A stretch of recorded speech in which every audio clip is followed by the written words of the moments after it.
नारद ने पूछा, इंद्र किसको लेके जा रहे हो? बोले ये हिरण्यकश्यप की पत्नी कयाधु है और कयाधु को हत्या करने के लिए मैं लेके जा रहा हूं, क्योंकि हिरण्यकश्यप का एक और वीर्य कयाधु के गर्भ में राक्षस बनकर के पल रहा है। ये भी बाहर निकल करके देवताओं को, मनुष्यों को कष्ट देगा, इसलिए इस बीज को जन्म से पहले ही मैं नष्ट कर देना चाहता।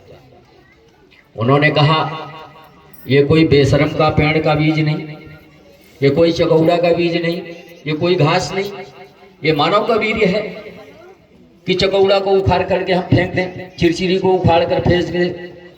उन्होंने कहा ये मानव का वीर्य है और एक माँ दुर्गा के हृदय में, गर्भ में निवास कर रहा है। जरूरी नहीं कि राक्षसी पैदा की।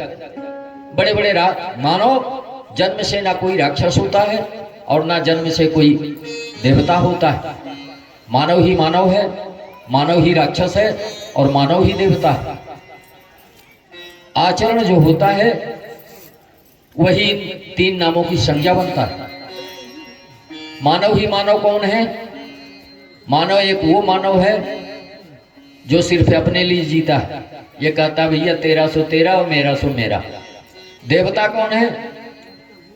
देवता वो मानव है जो कहता भैया तेरा सो तेरा, लेकिन अगर तुझे घट रहा है तो मेरा भी तेरा। परोपकारी जीव, वो देवता है। राक्षस कौन है? बोले भैया मेरा सो मेरा, लेकिन जो तेरा है वो भी मेरा। ऐसे आचरण वृत्ति के मनुष्य को राक्षस कहा गया। आचरण को संज्ञा दी गई है राक्षस, मानव और दानव की, देवता की। मनुष्य ही मनुष्य है, मनुष्य ही राक्षस है और मनुष्य ही देवता है। पर मनुष्य नहीं, आचरण। मनुष्य के जो आचरण है उन आचरणों की संज्ञा के साथ मनुष्य को जो है उपनाम संज्ञा दी जाती है। जरूरी नहीं, नारद ने कहा इंद्र जरूरी नहीं कि इसके गर्भ में राक्षस ही हो, भक्त भी पैदा हो सकता है। नारद जी ने इंद्र से कहा इसको छोड़ो। इंद्र ने कहा नहीं, मैं नहीं छोड़ूंगा। नारद जी ने कहा मेरा आदेश है, मैं श्राप दे दूंगा, छोड़ो। इंद्र जी ने छोड़ दिया और नारद जी कयाधु को लेकर के अपने आश्रम चले गए। 6 महीने तक नारद जी ने कयाधु के गर्भ में जो बच्चा था, बोलिए भक्तवत्सल भगवान की जय हो। कम से कम आप लोग जय बोल दिया करिए। बाकी हम बोलते हैं, जब हम जय बोले तो आप लोग सोइए नहीं।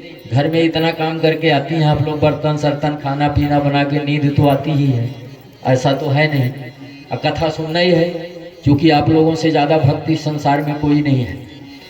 परमात्मा की आज्ञा का पालन करने वाला माँ दुर्गा के बराबर कोई नहीं है। परमात्मा की, ब्रह्म की ही आज्ञा का पालन करके माता दुर्गा इस सृष्टि की रचना कर रही हैं। आप सब माँ हैं, दुर्गा हैं, बहन हैं।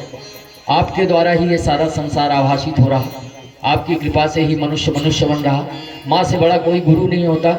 माँ ही समस्त संसार की गुरु है और अपने पुत्र को सही मार्ग में चलना सिखाती है। काम करके आप लोग आती हैं, हम मानते हैं कि आपको नींद भी आती होगी, थकावट भी रहती है, फिर भी आप जाएंगे तो काम करेंगे। इसमें आपका कोई दोष नहीं। दोष है जो आप मेहनत करके आई हैं, फिर भी आपने इतने काम करने के बाद भी आपने इतना समय निकाला, श्रीमद् भागवत कथा सुनने के लिए आपने मन बनाया। मर्दों को तो हम देखते हैं फुर्सत फालतू पान के दुकान में खड़े रहेंगे, कोई काम नहीं है। घर से नहा धो के खा पी करके मूछ में तेल लगा करके बाजार में घूमते हुए, पान खाते हुए कहीं रोड रास्ते में खड़े रहेंगे, बैठे रहेंगे, पर उनको भागवत कथा सुनने का समय नहीं है, क्योंकि गप्पे मारने के लिए उनके साथी कहाँ मिलेंगे। पर आप लोग धन्य हैं, आप काम भी करती हैं, भगवान के प्रति आपका स्नेह है, हो भी क्यों ना, क्योंकि ब्रह्म की आज्ञा का पालन इस समस्त संसार में आप ही कर रही हो, महामाया ही कर रही है, जो अनेक रूपों में इस सारे संसार में विराजमान है। माँ से बड़ा गुरु कोई नहीं होता। नारद जी ने सत्संग का प्रभाव देखिए। जैसे महाभारत में अर्जुन के पुत्र अभिमन्यु को गर्भ में शिक्षा दी गई थी, उन्होंने ग्रहण किया था। इसलिए कि उस वहां पर शिक्षा देते समय कोई नहीं रहता, सिर्फ माँ रहती है, कथा कहने वाला रहता है और गर्भ में बच्चा रहता है। सुनसान शांति रहती है, एक एक शब्द वहां पर सुना जाता है।